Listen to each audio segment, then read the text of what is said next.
Okay, all right. So let's talk about daily routines. Mhm. We all have them. Yep. We all talk about them. Right. It's practically small talk 101. Hmm.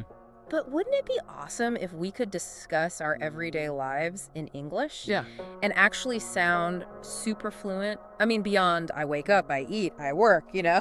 Oh, for sure. Yeah, you're absolutely right. Yeah. It's like the difference between simply saying I'm happy and like exclaiming, I'm absolutely ecstatic. Right. Both convey positivity, but that second one Yeah. really paints a more vibrant picture, doesn't it? Exactly. And that's what we're kind of diving into today. Yeah. You've shared with me a script called Daily Routine English, Hmm. which is really interesting because it's sort of like we get to peek behind the curtain Hmm. and see how language learning content is created. Yes, exactly. And by analyzing a real-world example like this script, we can see how even a simple topic like daily routines Yeah. offers a chance to use like richer, more nuanced language. So are we ready to kind of ditch the basic vocabulary and uncover some of those hidden gems, phrases, and tips that we can all start using right away to sound more natural? Absolutely.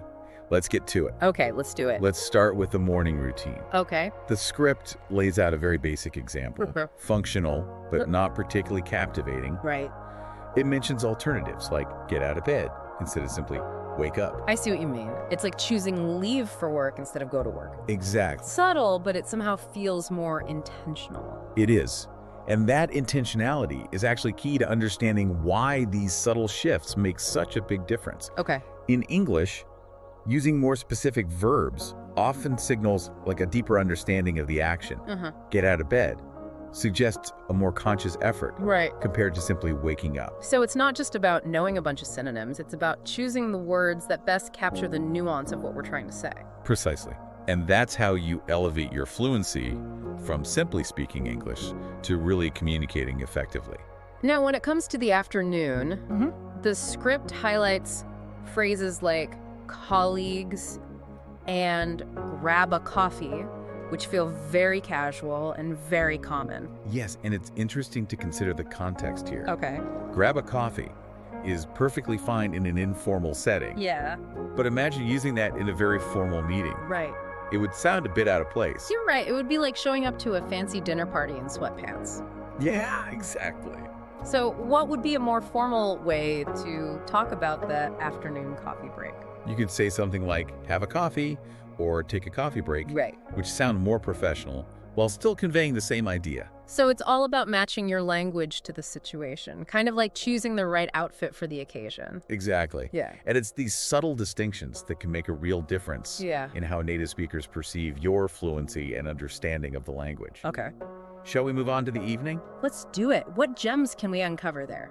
Well, the script starts introducing even more nuanced phrases like unwind at home and turn in for the night. Okay. They just sound so much richer than relax and go to sleep, don't you think? Totally. They paint a more vivid picture, don't they? Unwind implies a deliberate process of letting go of stress, Yep. whereas relax is more general.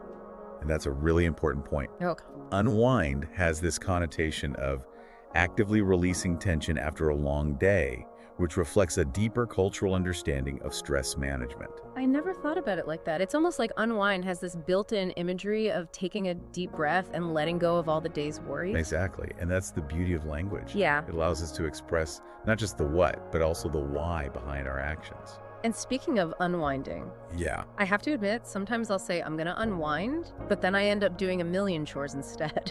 We've all been there. Yeah. But the key takeaway here is that these seemingly simple word choices can actually reveal a lot about our intentions and even our cultural values. Right. So choosing them carefully can make a real difference in how we communicate.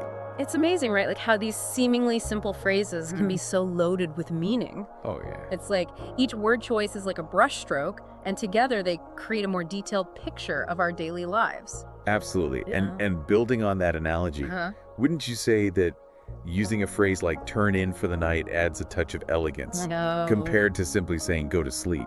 Definitely. Yeah, it evokes this sense of ritual, almost like closing a chapter on the day.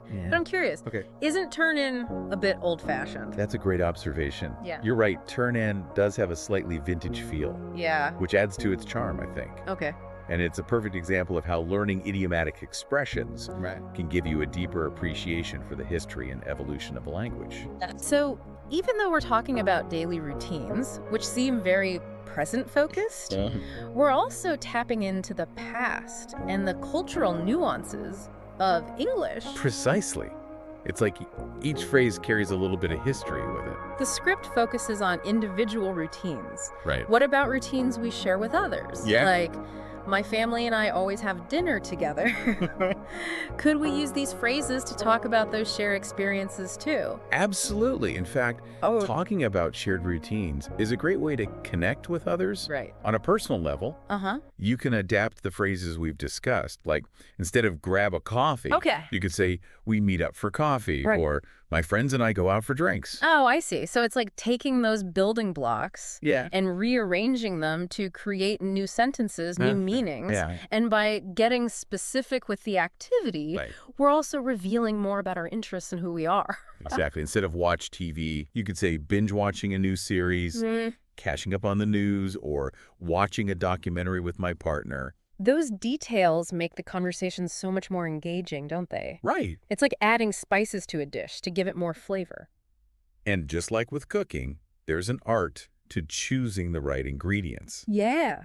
By selecting precise and evocative language, you can make your daily routines sound much more interesting and even create opportunities for deeper conversations. I love that, because ultimately, isn't that what language is all about? Connection and self-expression. You've hit the nail on the head. Yeah. It's about using language as a tool to paint a vivid picture of your life. Right. To share your experiences and connect with others on a more meaningful level. It's like we're upgrading from basic crayons to a whole set of watercolor paints with endless possibilities for creativity and expression. And as we become more comfortable experimenting with different colors and techniques, our communication becomes more nuanced and impactful. We start to see the world and even our everyday routines in a whole new light. So what we're really saying is that mastering daily routine English is about so much more than just memorizing phrases. Absolutely. It's about understanding the subtle nuances of language, the cultural context, and even the history behind the words we choose. You've summed it up perfectly. Right.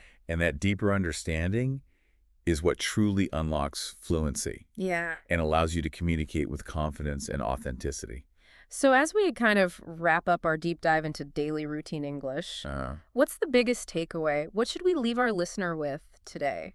I think it's the realization that even seemingly simple topics like just describing our day, can be an opportunity to go beyond just basic vocabulary and use more precise and evocative language. Absolutely. It's like we've been given this amazing toolkit, and now we get to choose the right tools to craft our message and connect with others, in a more meaningful way. Exactly. And like any skill, it takes practice. The more we experiment with these different phrases, these different shades of meaning, the more confident and fluent we become. So for anyone listening, here's your challenge. Pick one new phrase from this episode and try using it in conversation today. Yes. Whether it's unwind at home, grab coffee with colleagues, or something you've crafted yourself, just give it a go. What do you think? And as you use these phrases, pay attention to how they make you feel. Yeah. Do you feel more confident? Do you notice others responding differently? It's all about becoming more aware of the power of language. It's funny. We started by talking about how daily routines can be kind of boring. Right. The ultimate small talk. But, going through this and doing this deep dive, we've uncovered so much depth and richness in the language itself. It's like we've taken something ordinary and transformed it into something quite extraordinary. Right. Simply by paying attention to the words we choose. And that's a pretty powerful realization, wouldn't you say? Absolutely. It's a reminder that language learning is this continuous journey of discovery. Yes. It's not just about memorizing rules. It's about finding your own voice and expressing yourself authentically. So keep exploring. Yeah. Keep practicing. Yeah. And most importantly, keep having fun with the English language. All right. You might be surprised by what you discover along the way. I love that. Yeah. That's so great. Thanks for joining me. This was fun. Thanks for being here.